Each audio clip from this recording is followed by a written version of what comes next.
Why isn't anything that is knee related or potentially below the knee something that is included in the defenseless player rule for wide receivers, with Odell Beckham being the most, I guess, glaring example of this that happened in preseason football the other day? Walk me through what is considered illegal with a defenseless player and receiver in that regard, Al. Well, the committee has looked at that for the last few years, Rich. Ever since we started the defenseless player category and we've changed the way the defense especially applies contact to offensive players, receivers, and that sort, we've also looked at where the contact has gone to: chest, waist area, knees, ankles. So every year the committee looks at that particular contact to see if there's another area where we can change rules, adjust rules.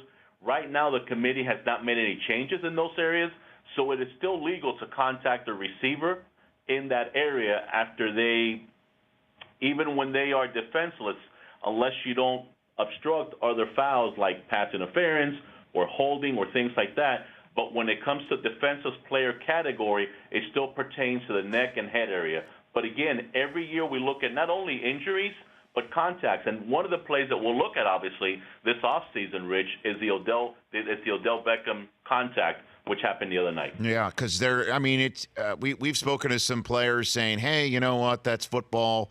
Le'Veon Bell tweeted out he thought that was a dirty play. The guys who say, hey, well, it's football, are defensive backs. And the players who consider that potentially iffy are receivers and running backs. And mostly I get a lot of guys, and I'm sure you might be hearing this too. I'd like to ask you, are you hearing players basically saying, please hit me in the head and not in the knees if you have a choice, to defenders, Al?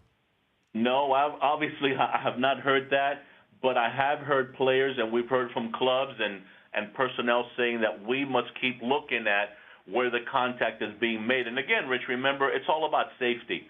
We constantly look at our game. We have meetings during the season, during the off season, and player safety is the number one concern. So when it comes to making our game better, we do not hold back, and we constantly look at not only to the receivers, but we look at the kicking game, we look at the punting game, we look at the running game, we look at all aspects of the game to see how we can make our game safer all the time. The Rich Eisen Show, weekdays at noon Eastern on radio stations across the country and audience. If you like that video, be sure to download our app. Don't have any memory on your phone? Let's start to delete some of those slow-mo videos you have. And you know which ones I'm talking about.